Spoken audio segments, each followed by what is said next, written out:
Welcome back on this Monday of the Bible Library series. And what a better way to start than the book of Ezra. Better than Ezra, even. Good. Had to get that in. Anyway, the book of Ezra. So we're still in history. We wrapped up the big boys, but we're not done yet. The story's not over. In fact, Ezra and our book tomorrow, Nehemiah, in the Hebrew Scriptures, are one book, Ezra and Nehemiah. Clever. We separate them out a little bit. So, we're going to do it, separating them out. I'll be honest. Well, I'll talk about the other one tomorrow. Never mind. Save that for tomorrow. But, yeah, we are talking about Ezra. So we pick up, like we've talked about the history stories. I don't want to ruin too much of the excitement for you, but these are shorter. I think Ezra's only 10 chapters. I'm pretty sure on that. It begins with the end of captivity, the Babylonian captivity and exile, the restoration. We kind of got the hints of that at the end of the books of Chronicles there, but here we are. We're getting into the fullness of that, and what's next for the people of God post-exile, right? And it's interesting. In the book of Ezra, we sort of at the beginning, there's kind of a debate going on in these topics.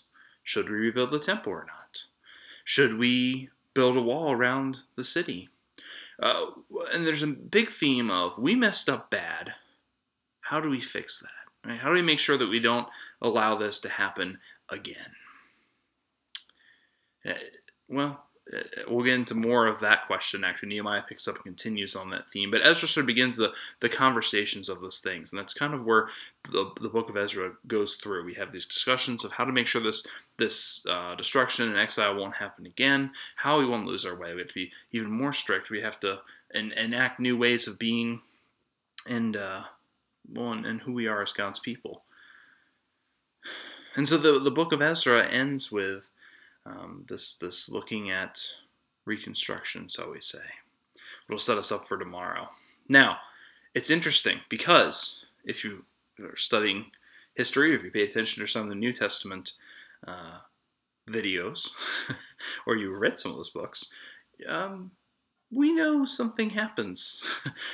Despite what people will do in this book, this is going to happen again.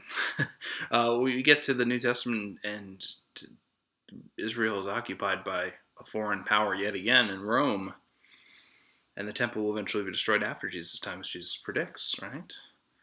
So, it's interesting. These reforms don't fix it. So Ezra and Nehemiah, I think, beg the question, what actually will stop this from happening again? Can it be stopped? These are the questions I invite you into. And so if we're playing matchmaker, I think if you're looking for a book that, again, it's one of those books that a lot of people don't read, both Ezra and Nehemiah. It tackles a part of history that, again, because what they were trying to stop didn't work, people don't read it, but that's important too. We need to learn from our mistakes as the people of God. I think it's interesting too, what gets done in God's name and what actually is God's will in this book. It's interesting to parse out. So, I invite you to the book of Ezra, and to follow up on part 2, we'll talk about Nehemiah tomorrow.